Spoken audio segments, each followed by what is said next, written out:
স্বজন যখন 40 কদম আসবে, ওই কবরের ভয়ঙ্কর আযাব শুরু হয়ে যাবে। ওই কবরের মাটির চাপ, ওই কবরের দুই পাশের মাটির চাপ সহ্য করতে পারবি না রে আওয়ালকারীর মুসলমান। ওই মাটির কবরের শব্দ সহ্য করতে পারবি না। কিয়ামতের ময়দানে যখন মাথার কাছে সূর্যটা চলে আসবে, মাথার মগজে টকবক টকবক করে জ্বলতে থাকবে, ওই সময় যে সন্তানের জন্য এত কামাই রোজগার করতেছিস, ওই সন্তান তোরে চিনবে না। যেই বাবার জন্য এত এত এত কষ্ট করতেছিস, ওই বাবা তোরে চিনবে না। যেই মার জন্য এত কষ্ট করতেছিস, ওই মা তোরে চিনবে না। যেই মেহমানের জন্য বাড়িতে রান্না বান্না করতেছো, এই জান্নাতের বাগানটা থুয়া ওই মেহমান তোরে ওই কিয়ামতের ময়দানে চিনবে না। আল্লাহ পাক রব্বুল আলামিন বলে, ওই কিয়ামতের ময়দানে একটা নেকির জন্য কেউ কাউকে চিনবে না। একটা নেকির জন্য তুই জান্নাতেও যেতে পারবি না। ওই কিয়ামতের ময়দান বড় ভয়ঙ্কর। ওই কিয়ামতের ময়দান বড় ভয়ঙ্কর হয়ে যাইবে। ওই কিয়ামতের ময়দানে কেউ কাউরে চিনবে না। ওই কিয়ামতের ময়দানে মারে গিয়া বলবা, মা আমার একটা নেকি দাও, আমি একটা নেকির জন্য জান্নাতে যাইতে পারতেছি না। মা ডাক দিয়ে বলবে, বাবা আমার তো দুনিয়াতে কোনোদিন বিয়েই হয় নাই, তুই সন্তান কোথা থেকে আসলি? বাবারে গিয়া বলবা, বাবা বলবে আমার তো দুনিয়াতে কোনোদিন বিয়ে হয় নাই। সন্তান মারে গিয়া বলবা, আমার তো কোনোদিন জন্মই হয় নাই। ওই কিয়ামতের ময়দান বড় ভয়ঙ্কর হয়ে উঠবে। এই দুনিয়ার জন্য এত কামাই রোজগার করতেছ, এই দুনিয়া থাকবে না। এত বড় বড় দালান কোটা করতেছ, এই দালান কোটা থাকবে না। এত বড় বড় বিল্ডিং করতেছ, এই বিল্ডিং থাকবে না। এত টাকা পয়সা কামাইতেছ, এই টাকা পয়সা থাকবে না। এই এত কিছু করতেছ, এই দুনিয়া কিছুই থাকবে না। আমাদের মালিক আর রহমান আর রহিম আল জব্বার আল গফুর আল গফফার, আমাদের মালিক ডাক দিয়া বলেন, বান্দা তুই 1000 গুনাহ করেছিস, আমি আল্লাহ পাক রব্বুল আলামিনের তওবার দরবারে গিয়া তাহাজ্জুদের সময় ওইটা দুই ফোঁটা চোখের পানি ফেলে আমার মালিক বলে ডাক দাও। আমি মালিক সন্তান যেমন মাকে ডাক দেয়, সন্তান হাজারো বেয়াদবি করার পর যদি মারে মা বলে ডাক দেয়, মা সাথে সাথে মায়ের মনটা গলে যায়। তেমনি ভাবে আমার মালিক বলে, বান্দা তুই 1000 গুনাহ করেছিস, আমার তওবার দরজারে গিয়া একবার শুধু আমারে মালিক বলে ডাকতে বলে, মালিক আমি এত গুনাহ করেছি, পাহাড় পরিমাণ গুনাহ করেছি, মালিক তুমি আমার গুনাহ মাফ করে দাও। মালিক সাথে সাথে তোমার জীবনের সমস্ত গুনাহ মাফ করে দিবে। ওই মালিক বড় রহমান। ওই মালিক বলে, আমি রহমানের যদি দয়া তোমার দুনিয়াতে দেই, এই দুনিয়ার সমস্ত মানুষের মধ্যে শুধু দয়া আর দয়াই হতে থাকবে। আমার মালিক বড় দয়াময়। ওই মালিক রে তোমরা ভুইল না। ওই মালিক রে ভুইলা কতদিন থাকবা?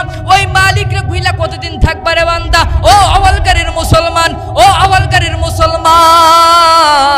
ওই মালিক রে ভুইলা থাকতে পারবা না।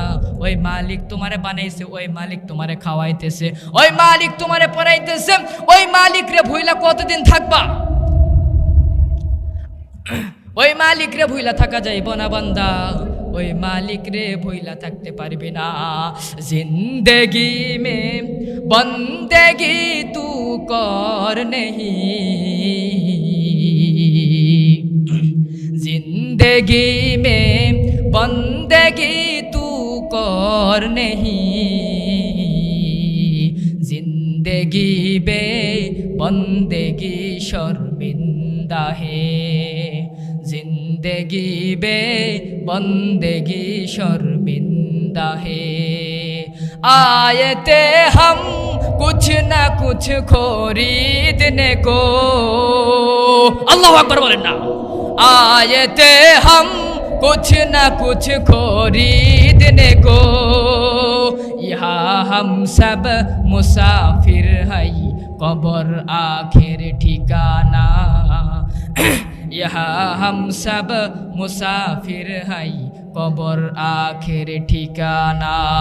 कोई आगे रवाना है, कोई पीछे रवाना, कोई आगे रवाना है, कोई पीछे रवाना। कुल्लु नफ्सिन जायकातुल माउत, মৃত্যু একদিন সবাইকে ধরবেই। এই মৃত্যু থেকে কেউ পলায়ন করতে পারবে না। মৃত্যুর পর এমন একটা জগৎ আসবে যে জগৎ কোনোদিন শেষ হবে না। দুনিয়ার জগৎ 60 দিন 60 বছর, 70 বছর, 30 বছর, 50 বছর, 100 বছর, 200 বছর, এরপর তোমাকে চলে যাইতেই হবে। এই দুনিয়ার জগৎটা পুরোটাই ক্ষণস্থায়ী জায়গা। ওই কবর, আল্লাযী খলাকাল মাউতা ওয়াল হায়াতা লিয়াবলুয়াকুম আইয়ুকুম আহসানু আমালা, মৃত্যুর পর একটা জগৎ আসবে, ওই জগৎটাই হবে একদম চিরস্থায়ী জগৎ। ওই জগতের জন্য অপেক্ষা করো বান্দা, ওই জগতের জন্য কিছু সামান নাও। আয়েতে হাম कुछ ना कुछ खरीदने को यहाँ हम सब मुसाफिर है কবর আখের ঠিকানা। কি কথা ঠিক আছে নি? উর্দু বুঝতেছেন? না বুঝলে বুঝেন, ইহা হাম সব মুসাফির হাই কবর আখের ঠিকানা। এখানে আমরা সবাই মুসাফির, কবর হলো আমাদের আসল ঠিকানা। কই আগে রওয়ানা হাই কই পিছে রওয়ানা, কেউ আগে যাবে কেউ পিছিয়ে যাবে। এর আগের একটা শের বলছি, আয়েতে হাম কুছ না কুছ খরিদনে কো। এখানে আমরা এসেছি দুনিয়াতে, আল্লাহ পাক রব্বুল আলামিন আমাদেরকে পাঠাইছেন একটা না একটা কি দেওয়ার জন্য। কথা বলেন না কেন? কিছু না কিছু নিয়ে যাওয়ার জন্য তো পাঠাইছে। বাজারে পাঠাইছে বিবি ওই বাজার করার জন্য, বাজারে যা খালি ব্যাগ নিয়ে আসেন তাহলে হইবে নি? তেমনি ভাবে আল্লাহ পাক রব্বুল আলামিন দুনিয়াতে পাঠাইছেন, ওমা খলাকতুল জিন্না ওয়াল ইনসা ইল্লা লিয়াবুদুন। বান্দা তোমারে দুনিয়াতে পাঠাইছি আমি আল্লাহর গোলামি করার জন্য, আমি আল্লাহর ইবাদত করার জন্য, আমি আল্লাহর সিজদা দেওয়ার জন্য, ওই বিবির পিছে ঘোরার জন্য না, ওই সন্তানের পিছে ঘোরার জন্য না। হ্যাঁ ঘুরবা, কখন সময় দিবা আমি আল্লাহর গোলামি করার পর, আমি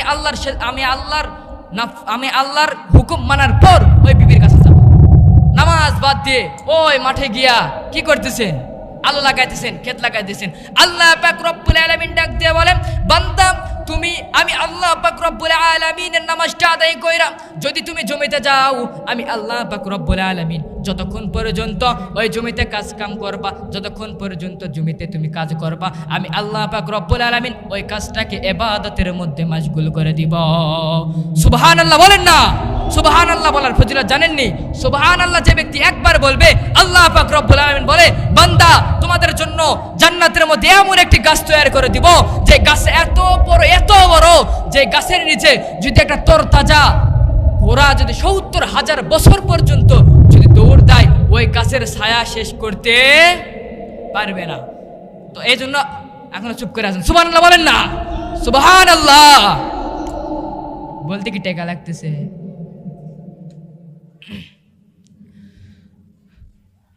আল্লাহ পাক রব্বুল আলামিন এই যে আয়াতটা বললাম, ওমা খলাকতুল জিন্না ওয়াল ইনসা ইল্লা লিয়াবুদুন, এই আয়াতটা বলার পর আল্লাহ পাক রব্বুল আলামিন মুসা পয়গম্বরের সাথে কথোপকথনের সময় মুসা পয়গম্বর আল্লাহ পাক রব্বুল আলামিনকে ডাক দিয়ে বলেন, বান্দা তুমি এত সুন্দর করে মানুষ বানাইলাম, এত মোহাব্বত করে মানুষ বানাইলাম, যেই মানুষকে তুমি এত সুন্দর করে সৃষ্টি করলা, ওই মানুষকে তুমি জান্নাতে দিবা ভালো কথা, কিন্তু কেন জাহান্নামে দিবা?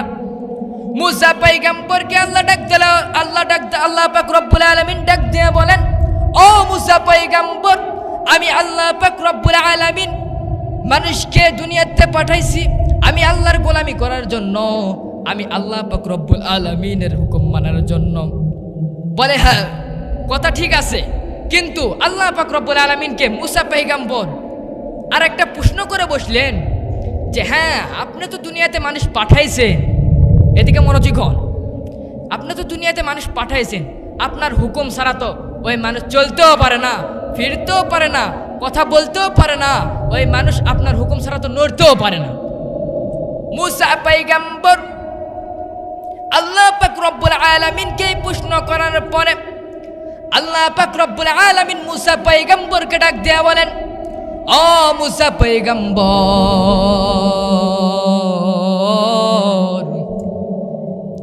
তুমি যদি আমার প্রশ্নটি বুঝতে চাও তাহলে প্রথমে তোমাকে ধান ক্ষেত চাষ করতে হইবে। বলে কেন আমি ধান ক্ষেত চাষ করব? আমি আল্লাহ তোমার কাছে প্রশ্ন করেছি, আমার প্রশ্নের উত্তর দিলে কি হয়ে গেল? ফুরে গেল।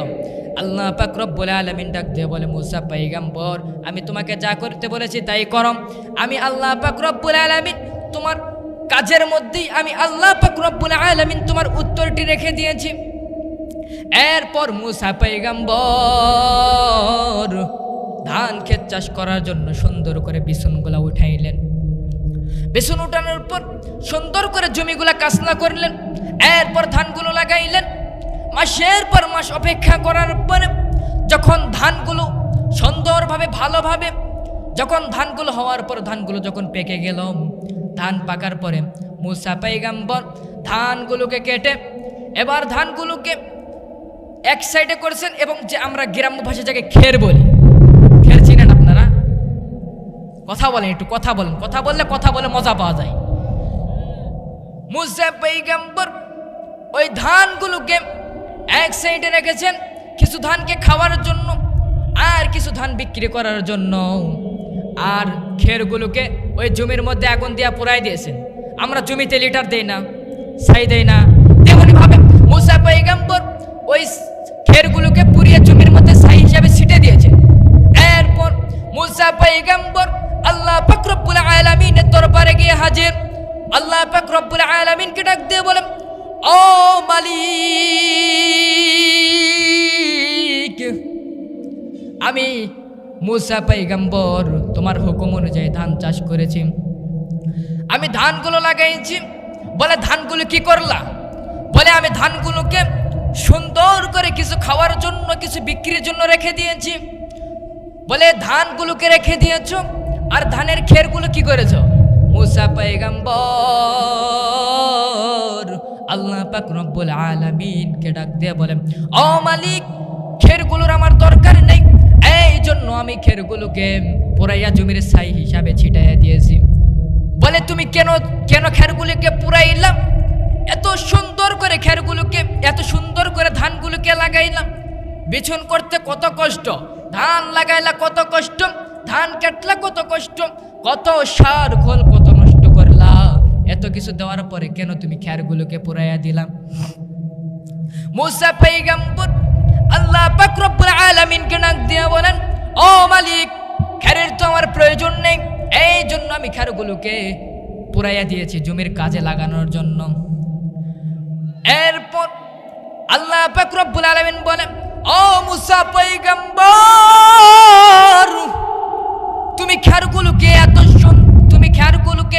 যেমন ভাবে পুরাই দিয়েছ, এত সুন্দর করে আবাদ করার পর, এত সুন্দর সারখোল দেওয়ার পর যেমন ভাবে তুমি খেরগুলোকে পুরাই দিয়েছ, আমি আল্লাহ পাক রব্বুল আলামিন মানুষগুলোকেও বানাইছি। আমি আল্লাহ পাক রব্বুল আলামিনের যেগুলো প্রয়োজনীয় বান্দা, যেগুলো আল্লাহ পাক রব্বুল আলামিনের হুকুম মানবে, যেগুলো আল্লাহ পাক রব্বুল আলামিনের হুকুম অনুযায়ী চলবে, যেগুলো আল্লাহ পাক রব্বুল আলামিনের আদেশ অনুযায়ী চলবে, যেগুলো আল্লাহ পাক রব্বুল আলামিনের নাফরমানি করবে না, যেগুলো আল্লাহ পাক রব্বুল আলামিনের প্রিয় বান্দা, ওইগুলোকে আমি ওই জান্নাতের মধ্যে তোমার খাওয়ার ধানের মতন আমি রেখে দিব। আর যেগুলো আমার অপ্রয়োজনীয় বান্দা মানে যেগুলো আমার নাফরমান বান্দা, যেগুলো আমার সাথে নাফরমানি করে, যেগুলো আমার রাসূলের সাথে নাফরমানি করে, আমি আল্লাহ পাক রব্বুল আলামিন ওই সমস্ত অপ্রয়োজনীয় বান্দাকে জাহান্নামের আগুন দিয়া পোড়াইয়া দিব। নাউজুবিল্লাহ। তো এই জন্য আল্লাহ পাক রব্বুল আলামিনের হুকুম মানার প্রয়োজন আছে না নাই? আল্লাহ পাক রব্বুল আলামিন আমাদেরকে কি জন্য পাঠাইছেন? আল্লাহ পাক রব্বুল আলামিনের আদেশ অনুযায়ী চলা, আল্লাহ পাক রব্বুল আলামিনের হুকুম অনুযায়ী চলা। আমাদের প্রভু এক নবীর উম্মত, শুনবেন নি?